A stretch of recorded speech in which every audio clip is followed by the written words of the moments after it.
parte de uma igreja que leva o nome de missionária, Aliança Cristã e Missionária. Mas você sabe o que significa o termo missionário? Missionário é aquele que foi incumbido de realizar uma determinada missão. De acordo com o dicionário, missionário é uma pessoa que pretende divulgar uma doutrina ou uma causa.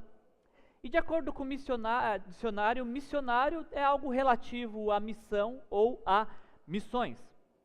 Por muitos anos, e muitos anos mesmo, o conceito missão nos foi transmitido como uma tarefa exclusiva que algumas poucas pessoas, de uma forma sobrenatural, foram despertadas por Deus para abrir mão de seus sonhos, da sua vida, dos seus interesses, de tudo que tinham para cumprir essa tarefa especial, a missão de Deus na história. E de uma certa forma, em linhas gerais, nós aprendemos que o missionário é uma pessoa que desperta, em primeiro lugar, uma compaixão por um povo específico. Aquele que é missionário, inicialmente, ele tem uma paixão por um grupo de pessoas que não conhece o Evangelho. E aquilo começa a tocar a sua vida, de pensar como é que pode existir alguém que não ouviu falar que Jesus morreu pelos nossos pecados. Como é que pode existir alguém que não sabe ainda que Jesus está vivo, que Ele ressuscitou e por conta disso podemos ter esperança de vida eterna.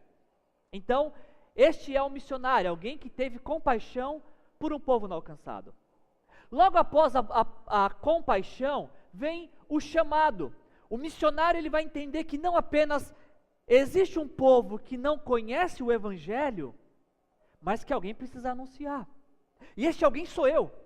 Eu preciso fazer alguma coisa. Se existe alguém que não conhece o Evangelho da salvação, eu sou a pessoa que Deus pode usar para levar essa mensagem. Então, nesse momento da vida de um missionário, o que começa com uma paixão acaba se transformando em uma vocação, em um propósito de vida e de existência.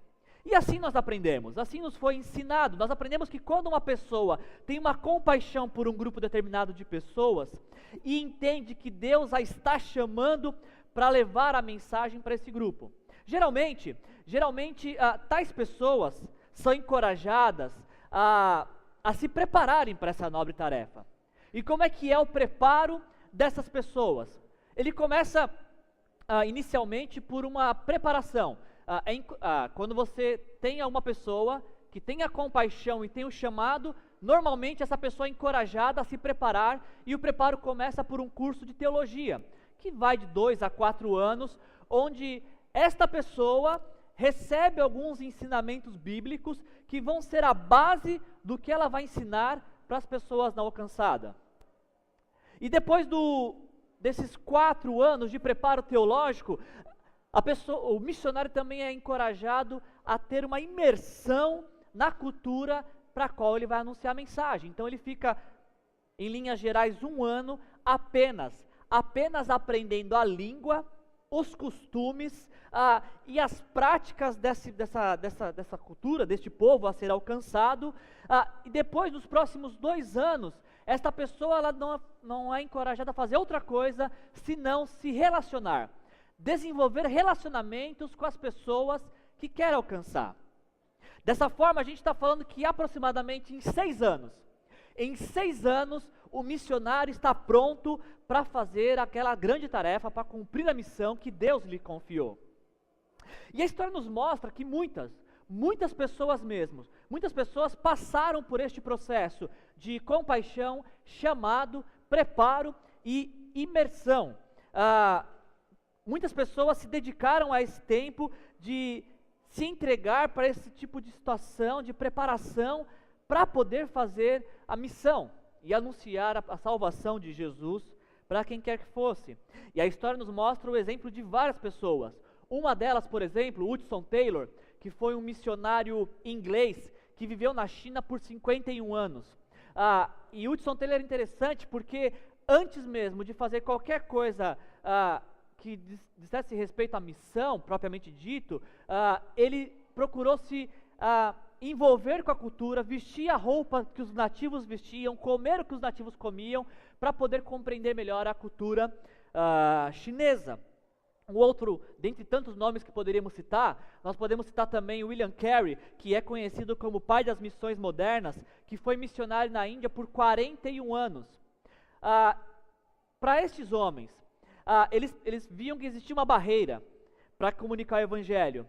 E tanto eles como outros, eles realizaram uma imersão na cultura, conhecendo a cultura local, antes mesmo de pregar o evangelho, porque para estes missionários, a pregação do evangelho, ela é melhor compreendida quando contextualizada para quem está ouvindo, quando ela é contextualizada para os seus ouvintes. A nossa denominação, como eu falei, a Igreja Aliança Cristã e Missionária, aqui no Brasil também ela é fruto desta ação além fronteiras. Pessoas também saíram de suas nações e vieram para o Brasil, e graças ao esforço dessas pessoas, hoje estamos aqui.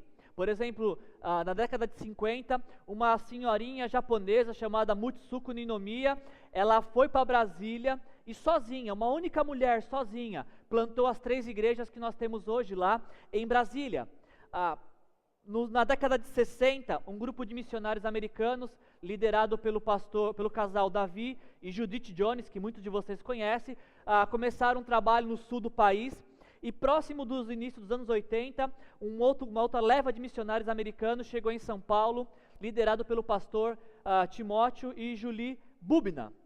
E só para vocês terem uma ideia, uma dimensão, do quanto que esse esforço de sair da sua terra e ir para outra funciona, eu vou te dar um exemplo. Quantos de vocês que estão aqui nesta manhã conheceram Jesus através do ministério da Igreja Aliança? Levante uma de suas mãos. Pro lado, olha um pouquinho para o lado, fica de mão levantada, por favor.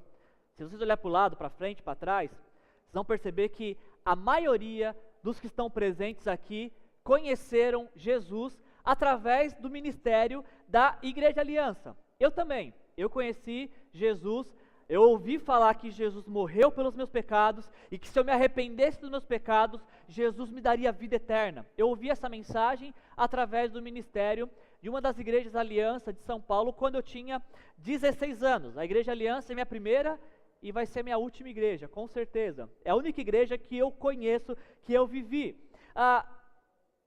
Isso nos demonstra o quanto que é eficaz esta ação de atravessar barreiras de cultura e de se engajar na missão. Nós somos a prova disso. Nós estamos aqui hoje porque pessoas fizeram isso. É claro que dá certo. Dá muito certo esse negócio de sair da sua terra e ir para outro lugar. E aí a gente poderia encerrar a mensagem aqui nessa manhã, e eu ia te mostrar a eficácia do trabalho missionário. E como funciona, e como pessoas são beneficiadas quando alguns poucos abrem mão de tudo que tem para se engajar na missão e transpor barreiras e transpor culturas. Só que tem uma pequena questão que me impede de encerrar a mensagem aqui. Nós estávamos bem felizes, vivendo nossas vidas de uma forma bem tranquila, até o momento que nós descobrimos que a missão de Jesus não é para alguns poucos. A missão de Jesus é para todos. Um pouco grupo de pequenas pessoas que está incumbido da missão de Jesus. A missão de Jesus é para todos. Todos aqueles que entregaram a vida para Jesus e o têm como Senhor e Salvador de suas vidas. Pelo menos é essa a compreensão que eu tenho quando eu leio, por exemplo, Mateus, capítulo 28, versículos 19 a 20.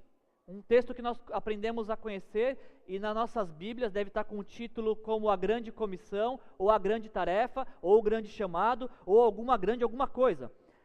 E diz assim esse texto que nós conhecemos de cor e salteado: portanto vão e façam discípulos de todas as nações, batizando-os em nome do Pai, do Filho e do Espírito Santo, ensinando-os a obedecer a tudo o que lhes ordenei, e eu estarei com vocês até o fim dos tempos. Nós precisamos avaliar duas questões que esse versículo nos apresenta. A primeira delas, A primeira delas é que a missão de fazer discípulos é de todo discípulo de Jesus. E eu espero que isso fique decorado para você. A primeira coisa que você vai levar para sua casa desta mensagem é isso: a missão de fazer discípulos é de todos os discípulos de Jesus. Não é de alguns, não é privilégio de alguns, é responsabilidade de todos. E a minha vida bem feliz achando que era responsabilidade apenas de alguns. Até o dia que eu tive o meu primeiro contato com os missionários.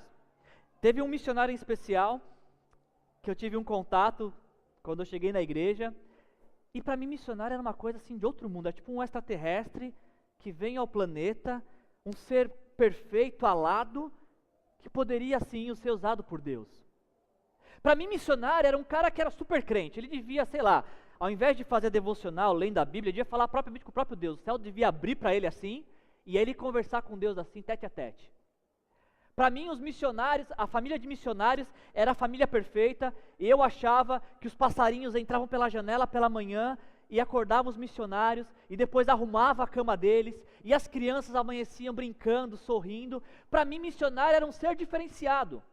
E tinha que ser, porque como é que pode alguém abrir mão dos seus sonhos, da sua vida, da sua casa, da sua família, de tudo, para ir para um lugar que ele nunca ouviu falar, para se envolver com pessoas que ele não conhece? Missionário não é um ser comum. Comum sou eu. Eles são diferentes. Eles são especiais. E eu tinha esse meu castelinho de areia construído, até o dia que eu tive um contato muito próximo de alguns. E eu perguntei, eu até tenho vergonha de falar isso, mas eu vou falar mesmo assim.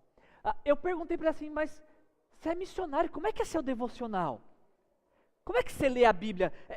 Você lê de uma forma, sei lá, de ponta cabeça, do avesso? Tem que ser diferente, porque você é missionário.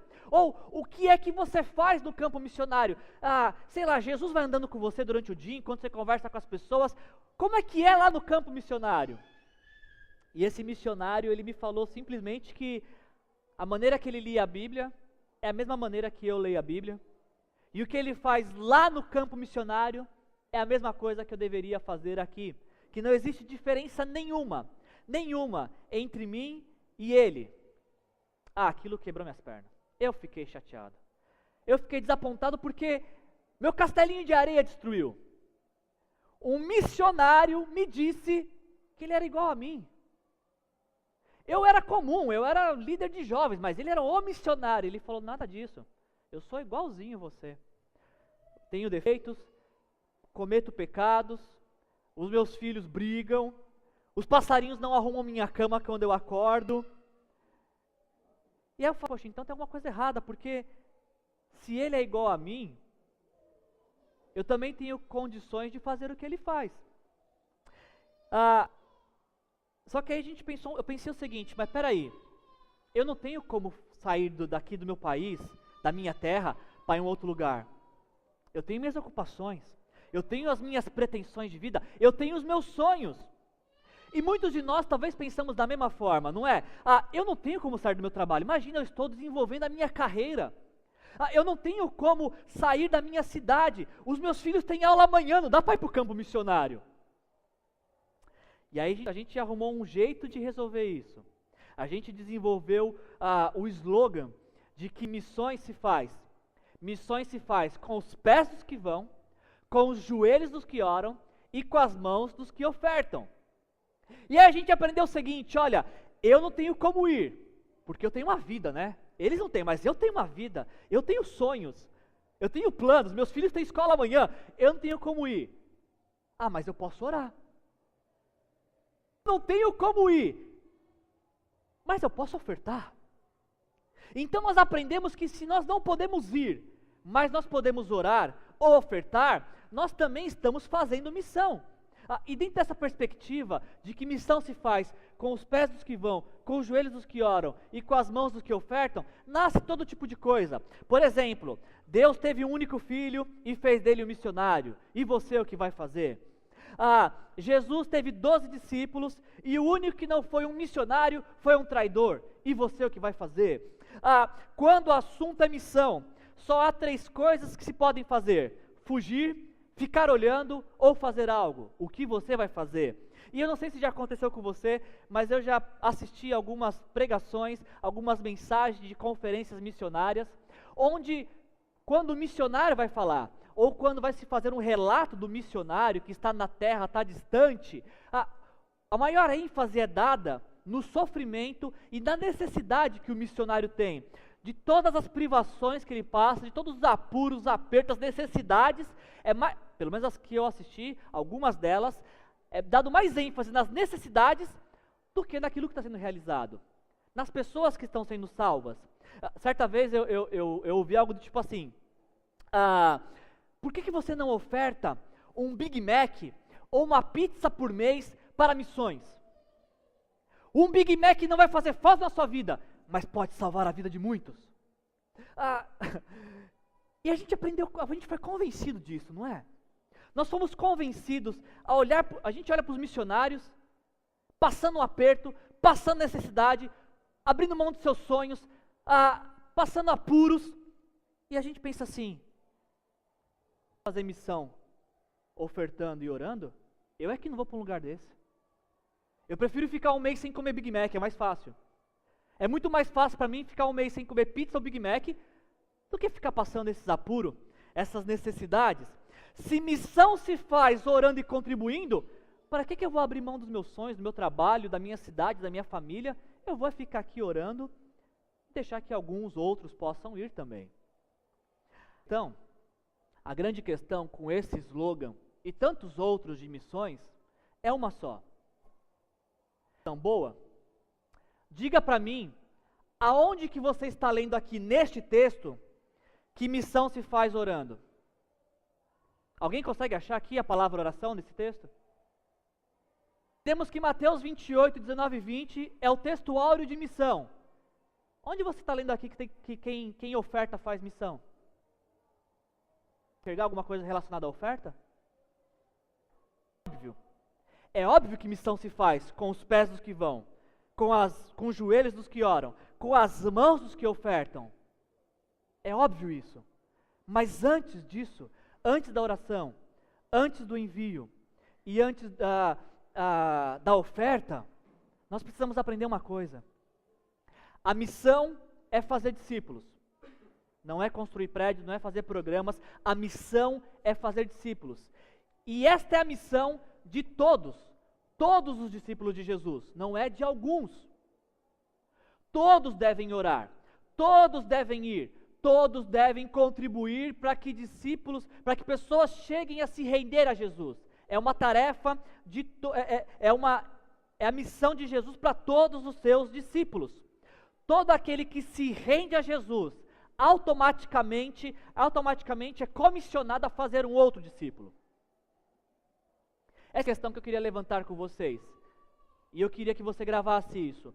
Missão é para todos os seguidores de Jesus. Se você não é um seguidor de Jesus, se você não é um discípulo de Jesus, você pode vir a ser um discípulo de Jesus hoje. E, ao se tornar um discípulo de Jesus, você já está convidado a fazer um outro discípulo de Jesus e para Jesus. Esse é o primeiro ponto que eu queria trabalhar com vocês. E o segundo ponto que eu queria trabalhar com vocês é o seguinte, está relacionado ao texto que nós lemos de Atos capítulo 4, versículos de 32 a 35. Porque se nós acreditamos que missão só é alguma coisa que alguns poucos fazem saindo de seu país, a gente vai ter um grande problema para encaixar os primeiros 7 capítulos de Atos. Porque nos 7 primeiros capítulos de Atos, ninguém sai de Jerusalém. Os discípulos estão vivendo suas vidas diariamente em Jerusalém, sua terra de origem. E eu te pergunto, será que eles não estavam fazendo a missão?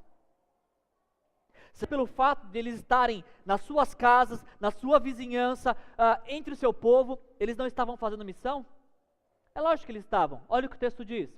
Da multidão dos que creram, uma só era a mente e o coração. Ninguém considerava unicamente sua coisa alguma que possuísse, mas compartilhava tudo o que tinham.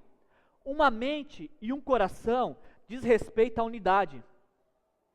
Não é que eles eram iguais, é que eles se engajaram na mesma causa e tinham Jesus em comum. Eram pessoas diferentes, de idade diferente, de construção, de pensamento diferente, mas tinham uma coisa em comum: Jesus. Aproximavam de Jesus e, por estarem perto de Jesus, passavam a estar próximos uns dos outros.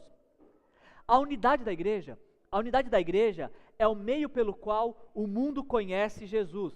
E quem diz isso é o próprio Cristo, quando ele nos diz que um novo mandamento lhes dou: amem-se uns aos outros, como eu os amei, vocês devem amar uns aos outros. E com isso, preste atenção, quando nós nos amamos, todos saberão que vocês são meus discípulos, se vocês se amarem uns aos outros. O mundo não reconhece os discípulos de Jesus pelas roupas que eles vestem. O mundo não conhece os discípulos de Jesus pelo linguajar dessas pessoas, pelos lugares que essas pessoas frequentam. O mundo conhece os discípulos de Jesus pela maneira que eles se tratam. Essa primeira comunidade de fé, ela estava completamente engajada com a missão de fazer discípulos. Nos diz o texto seguinte que, com grande poder, os apóstolos continuavam a testemunhar da ressurreição do Senhor Jesus, e grandiosa graça estava sobre eles. Percebe que o testemunho para eles não era uma atividade. Testemunhar, relatar que Jesus está vivo, não é uma coisa que se fazia aos domingos. Não é uma coisa que se fazia quando dava tempo. Era uma ação contínua. A todo momento, eles encontravam meios para compartilhar que Jesus estava vivo. Você viu que o dólar aumentou? Eu vi. Inclusive, Jesus ressuscitou. Até rima, tá vendo? Não, mas você viu o que o governo está fazendo? Eu vi, mas tem um governante maior que ele, que é Jesus, é o Rei dos Reis, é Senhor dos Senhores. Tudo era motivo para testemunhar. Lógico, não de uma maneira chata, mas de uma maneira agradável, de uma maneira que trazia esperança. Isso aqui nos ensina, gente, que missão não é algo que se faz. Missão é um estilo de vida. Vou repetir. Missão não é algo que se faz. Missão é um estilo de vida. Quando Jesus fala para os seus discípulos, vão e façam discípulos, ele não está dando uma tarefa. Ele está descrevendo um estilo de vida. Fazer discípulos não é uma tarefa, é um estilo de vida. Porque tarefa é uma coisa que você faz. Agora, estilo de vida é uma expressão daquilo que você é. Discípulo, nada mais natural do que você fazer outro discípulo. Se você não é um discípulo, fazer outro discípulo seria uma tarefa que você pode fazer quando te dá tempo, quando sobra oportunidade. Quando Jesus fala, vão e façam discípulos, a melhor tradução, a tradução correta, na verdade, desse texto, deveria ser a seguinte: ao invés de vão, deveria ser traduzido como indo. Indo, façam discípulos de todas as nações. Aonde quer que você for, o que quer que você for fazer no seu dia a dia, deve ter algo relacionado a fazer discípulos. É como se Jesus estivesse falando assim, gente, se espalhem, dispersa, vão viver a vida de vocês. E enquanto vocês estão vivendo a vida de vocês, façam discípulos. Por onde vocês estiverem indo, podem ir, mas indo, façam discípulos. Vivam a vida de vocês. E enquanto vocês estão vivendo essa vida, ensine outras pessoas a fazer, a obedecer tudo aquilo que eu ordenei para vocês. Para aquele grupo de primeiros cristãos, missão não era algo que se fazia um dia da semana, ou quando desse. Todo dia era dia de missão. Eles despertavam e pensavam, Senhor Jesus, qual vai ser o aspecto da missão que hoje vamos cumprir? Para aquele primeiro grupo de cristãos, a missão não tinha um dia específico. Para aquele grupo de cristãos, todo dia era dia de missão. Quando eles chegavam na faculdade, no curso deles, a faculdade tinha a ver com missão. Porque na faculdade eles estavam testemunhando como é ser um universitário discípulo de Jesus. E como que a formação que eles estavam adquirindo poderia contribuir com a missão. Respondam para mim, por favor. Nessa foto aqui, quem é o cristão? Eu também não. Ei, mas eu não sei quem é. Porque é alguém que se envolve com as pessoas ao seu redor.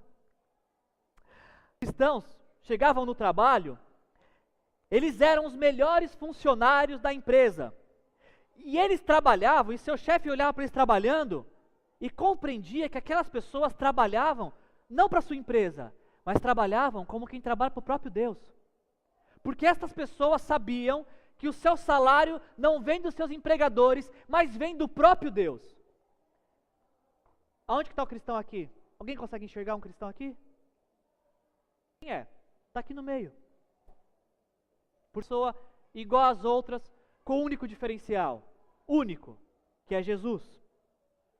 Esses primeiros cristãos, quando eles estavam em casa, os seus vizinhos olhavam para eles e falavam, mas esse cara é apaixonado pela esposa dele, hein? Olha como ele trata a esposa dele. Ele lava a louça, ele fica com as crianças, ele abre a porta do carro.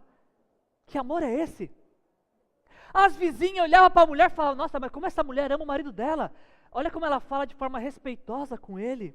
Eu fiquei sabendo que ela, uma vez por semana, ela massageia os pés dele e faz o prato preferido dele. Os vizinhos olhavam para as crianças e pensavam, nossa, essas crianças, elas brigam, né? Mas olha como os pais conversam com ela. Olha como os pais instruem. Olha como os pais ensinam os princípios cristãos para elas.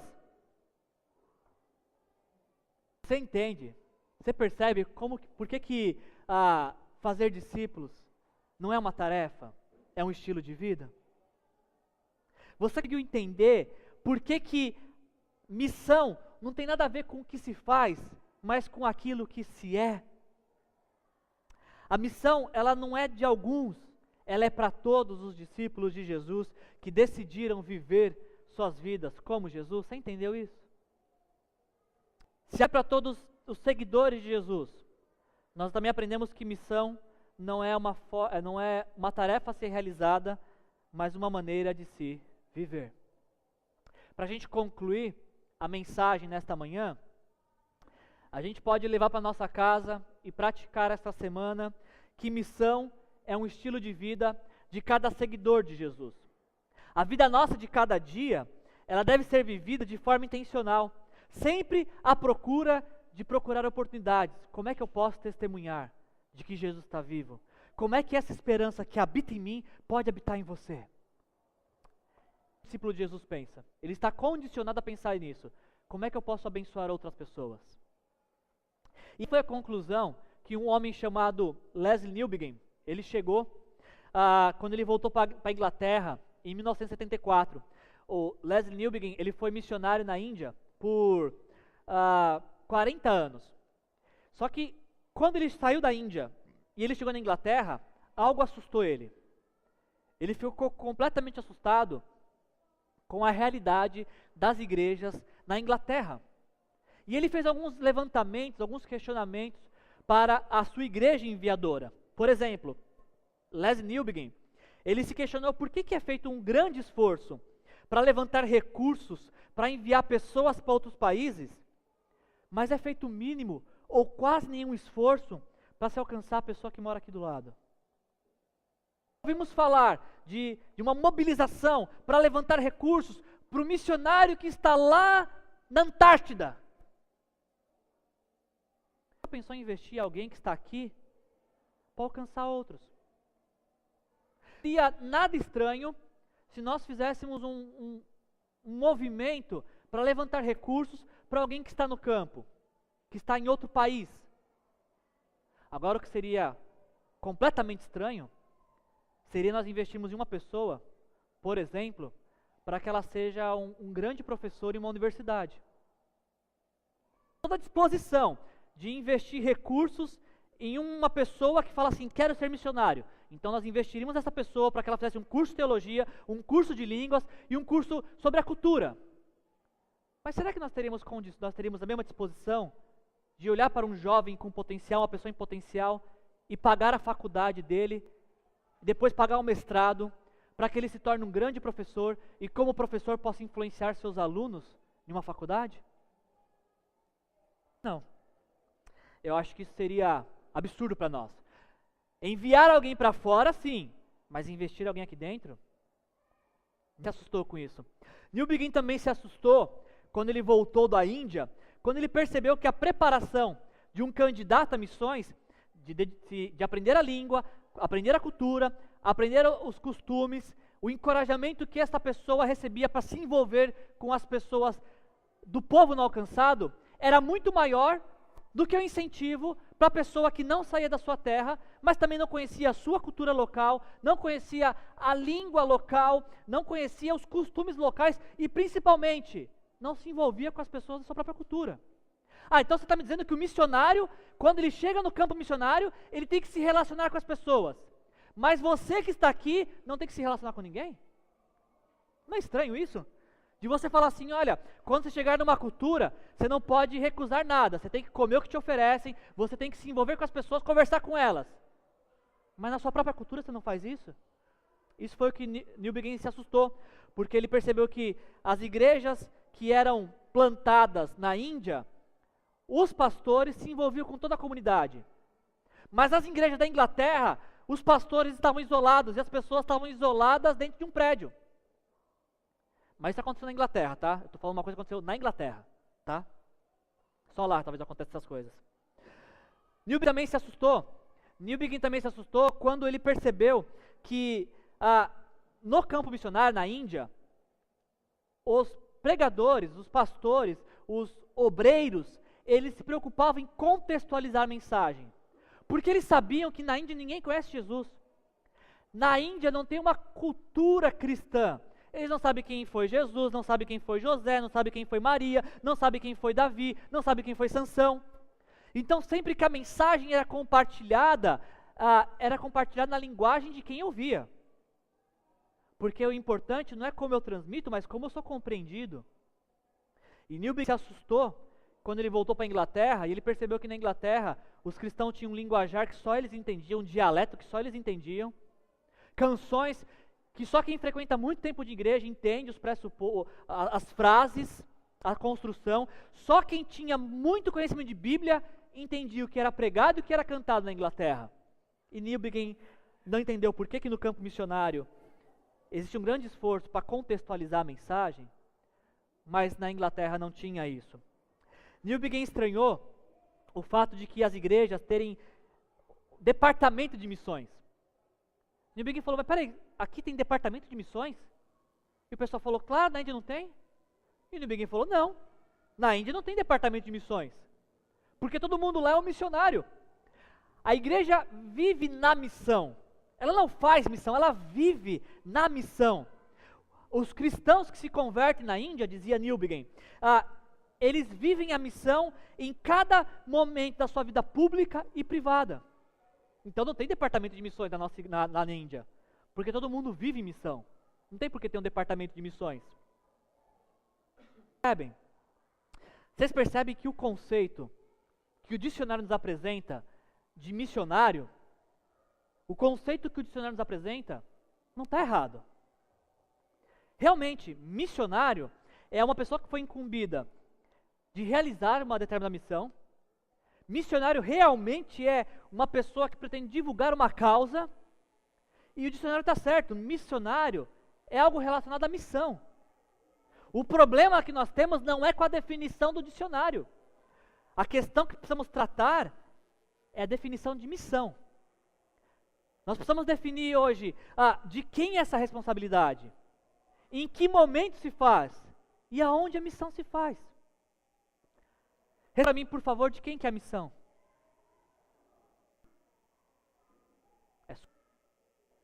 Quem foi incumbido de fazer a missão? Foi você? Quem pretende divulgar essa causa? Alguém aqui pretende divulgar essa causa? Você é essa pessoa, saiba que você foi convidado a fazer parte da maior história da humanidade. Dado por Deus para fazer parte do maior projeto que existiu antes da fundação do mundo e que é uma história que vai ser contada na eternidade. A história da redenção. E eu queria deixar bem claro ao concluir a mensagem, que a questão da missão não é geográfica. É lógico que Deus escolhe algumas pessoas e cria oportunidades para que algumas pessoas saiam de suas nações para fazer missões em outras nações. Mas o que eu queria deixar claro é que o que se faz lá, se faz aqui também. Não é, a única questão é que um está lá e o outro está aqui. Nós temos missionários no Japão, na Índia, em Portugal, entre os índios no Brasil, mas as coisas que eles fazem lá é as mesmas que nós fazemos aqui. A questão não é geográfica, a questão não é o lugar em que nós estamos, na cidade que nós estamos. A questão é entender que é uma responsabilidade de cada discípulo de Jesus. Assim como as pessoas que estão em outras terras, cada um de nós também precisa desenvolver compaixão por aqueles que não conhecem Jesus. Não muda nada, é igual. A mesma compaixão que aqueles que saíram daqui e foram para outro lugar têm para as pessoas perdidas, é a mesma compaixão que nós temos que ter também. Não muda nada. Eu também, assim como estes que saíram, eu que fiquei, também preciso entender que Deus está me chamando para anunciar, para testemunhar que Jesus está vivo. Assim como eles se prepararam, eu também preciso me preparar.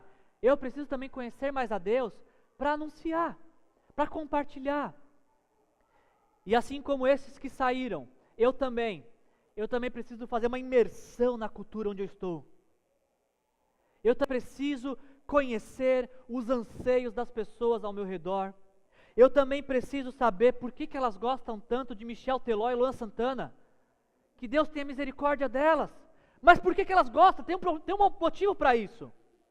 Eu preciso compreender quais são seus medos, quais são seus anseios, quais são suas necessidades. Eu não posso me isolar deles. Eu também preciso fazer uma imersão na cultura. Missão não é uma tarefa. Missão é um estilo de vida. E a minha orientação nesta manhã, para concluir a mensagem, é que vocês possam ir. Vão viver a vida de vocês. Se espalhem. Vivam a vida da maneira de vocês, como Deus a proporcionar. Mas enquanto vocês estão vivendo, façam discípulos. Enquanto vocês estão vivendo, ensine pessoas a obedecer ao que Jesus já te ordenou. Isso é viver na missão. Isso é ser missionário. Isso é fazer discípulos. Feche seus olhos. Vamos orar.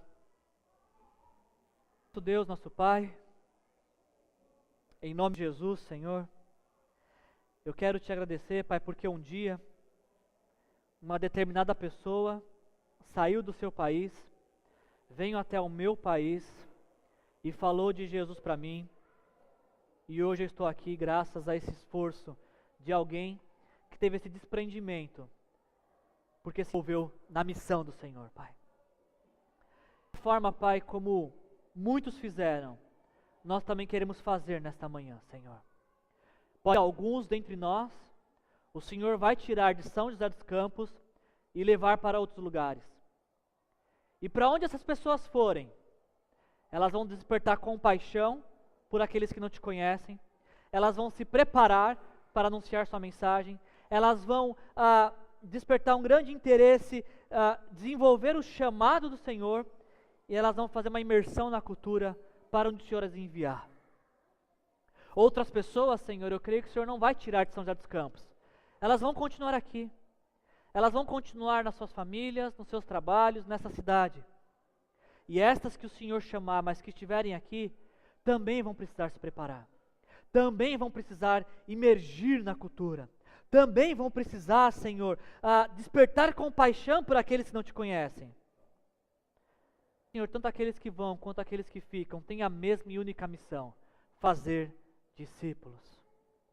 E Pai, que em nome de Jesus isso fique muito claro para todos nós nesta manhã, que esta é a missão de todo discípulo de Jesus, não de alguns, mas de todos. E se não estamos fazendo discípulos, Senhor, tem algo errado com a nossa fé, algo errado